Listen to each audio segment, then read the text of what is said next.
So Keir Starmer has been running the most unpopular government in the history of the UK and has stubbornly resisted any kind of deal with regard to trade with Trump. And Keir Starmer has been bashing Trump, saying that he's a far-right extremist, et cetera, et cetera. So Donald Trump decides to take a little vacation time to go play golf in Scotland. And when the president of the United States is vacationing in your country as the prime minister, you should probably go and visit him, right?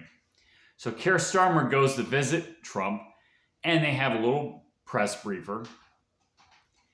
And Trump starts talking about issues that is embarrassing, visibly embarrassing to Starmer. And one of the issues that comes up is free speech.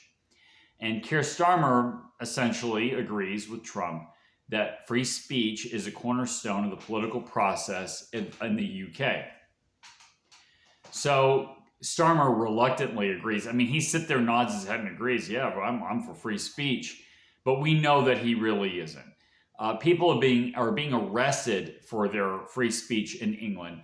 You look at Tommy Robinson, for example. I mean, he spent prison time for speaking out about something that was actually going on that the police in the UK were reluctant to do anything or didn't do anything about.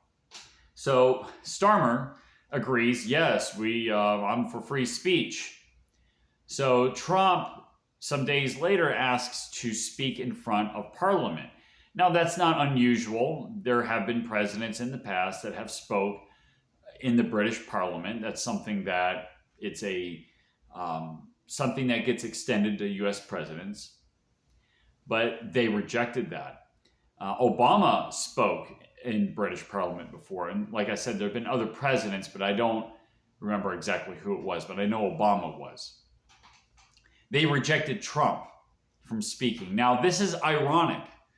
Starmer, just days ago, reluctantly admitted that he's all for free speech and that free speech is the cornerstone of the British political system. But Trump is not allowed to speak.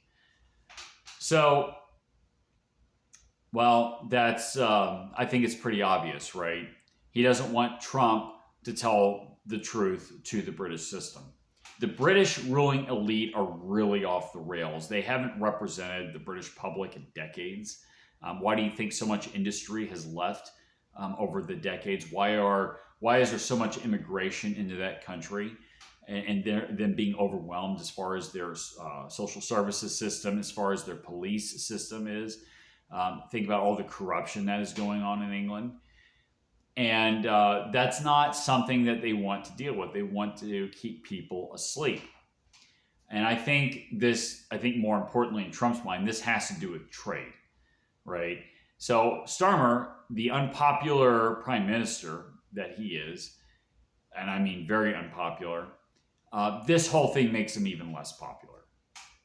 This whole thing was sort of a trap that Starmer had no choice but to walk into. And had Trump spoke in Parliament, I think it'd be even more embarrassing for him. And I think he knew that and said, no, we can't have Trump to speak.